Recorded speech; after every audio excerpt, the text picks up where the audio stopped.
MCC के round 3 की counselling अभी भी चल रही है और इसके लिए रूल्स को ध्यान में रखना आपके लिए काफ़ी इम्पोर्टेंट है, क्योंकि एक छोटी सी गलती या फिर रॉन्ग प्लानिंग आपको एमसीसी के काउंसलिंग और 2025 के काउंसलिंग सेशन से भी बाहर कर सकती है। तो अभी तक थर्ड राउंड के लिए चॉइस फिलिंग स्टार्ट नहीं हुई है क्योंकि सीट मैट्रिक्स नहीं आया है। तो एक बार एमसीसी के थर्ड राउंड के लिए जो रूल्स हैं उनका रिवीजन कर लेते हैं। तो 30 सितंबर को एमसीसी के साइट से एक नोटिस आया जिसमें रेजिग्नेशन के टाइमलाइन को बढ़ा दिया गया, लेकिन इससे ज़्यादा कुछ मतलब बनता नहीं है क्योंकि इससे पहले भी एमसीसी 13-14 बार अपनी डेट बढ़ा चुकी है आगे। तो 30 सितंबर को जो नोटिस आया था उसमें रिज़ाइन करने का जो टाइम था वो 1 बजे से शाम 4:30 बजे तक है।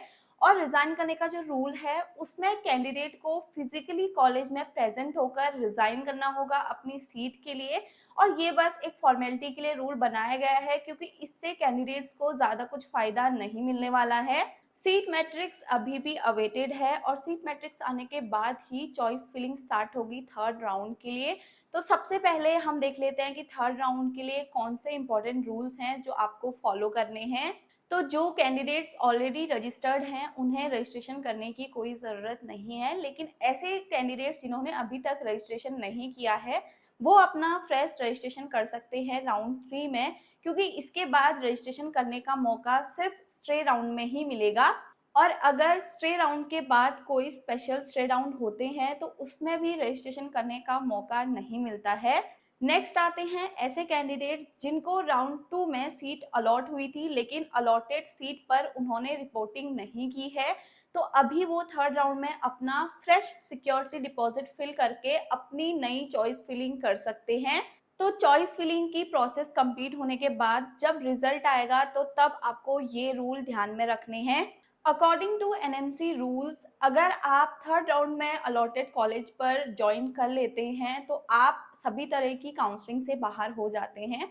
मतलब कि अगर आपको राउंड 3 में कोई कॉलेज अलॉट होता है और आप उस सीट पर एडमिशन ले लेते हैं, या फिर आप राउंड 2 में ऑलरेडी किसी कॉलेज में एडमिशन कर चुके हैं और आपकी सीट अपग्रेड नहीं होती है राउंड 3 में, तो ऐसी सिचुएशन में भी आपको राउंड 3 का कंफर्म एडमिशन मान लिया जाएगा और आप एमसीसी की फर्दर काउंसलिंग से टोटली बाहर हो जाएंगे। ऐसा इसलिए क्योंकि राउंड 3 से स्टे राउंड में कोई भी सीट अपग्रेड नहीं होती है। इसी के साथ एक और रूल है कि एमसीसी के राउंड 3 की रिपोर्टिंग कंप्लीट होने के बाद एमसीसी जॉइंट कैंडिडेट्स की एक लिस्ट सभी स्टेट को प्रोवाइड कराते हैं। तो जब स्टेट में भी राउंड 3 की काउंसलिंग होती है तो वहां से उन सभी कैंडिडेट्स को बाहर कर दिया जाता है और यही रूल स्टेट में भी फॉलो होते हैं। यानी कि अगर आप स्टेट की थर्ड राउंड में अलॉटेड सीट पर एडमिशन ले लेते हैं तो आप एमसीसी के स्टे राउंड से और स्टेट के आगे फर्दर राउंड से भी बाहर हो जाते हैं और आपकी काउंसलिंग प्रोसेस वहीं पर खत्म हो जाती है। तो एक बार एग्जाम्पल के साथ ये सारे रूल समझ लेते हैं। तो सबसे पहले आते हैं ऐसे कैंडिडेट जिनको अब तक एमसीसी से कोई अलॉटमेंट नहीं हुआ है। तो अगर आपको राउंड 3 में कोई फ्रेश अलॉटमेंट होता है तो ऐसे में आपके पास दो ऑप्शन होंगे।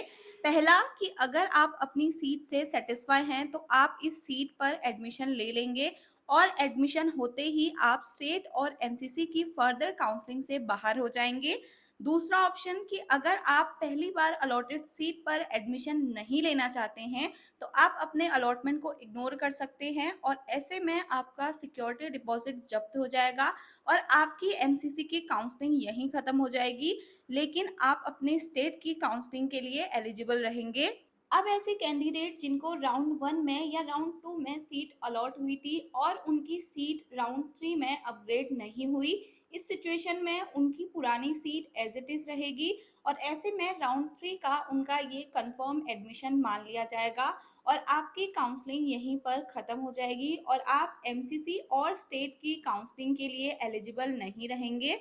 अब ऐसे कैंडिडेट जिन्होंने पहले एडमिशन ले लिया था और राउंड 3 में उनको अपग्रेड मिल गया, उनको कोई नया कॉलेज अलॉट हो गया, तो अब उनके पास भी यहाँ पर दो ऑप्शन हैं कि अगर वो अपग्रेडेड कॉलेज से सेटिस्फाई हैं तो उस पर वो एडमिशन ले लेंगे। एज़ पर द रूल वो सभी काउंसलिंग से बाहर हो जाएँगे।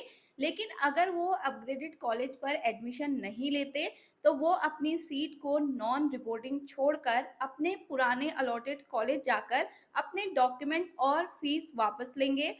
अब इस सिचुएशन में उनकी सिक्योरिटी डिपॉजिट जब्त हो जाएगी और वो एमसीसी की काउंसलिंग से यहीं से बाहर हो जाएंगे, लेकिन अपनी स्टेट की काउंसलिंग में वो एलिजिबल रहेंगे। आई होप आपके पास क्या-क्या ऑप्शन है वो इस वीडियो से क्लियर हो गए होंगे। तो आप अपने स्टेट में पॉसिबिलिटी देखते हुए एमसीसी के राउंड 3 में ध्यान से चॉइस फिलिंग करें।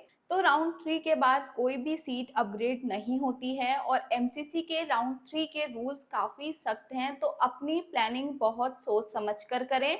आई होप ये वीडियो आपको हेल्प करेगा आपकी फर्दर काउंसलिंग के लिए। एडमिशन और काउंसलिंग से रिलेटेड ऐसी और अपडेट्स के लिए आप हमें फॉलो कर सकते हैं और हमारे यूट्यूब चैनल को सब्सक्राइब भी कर सकते हैं।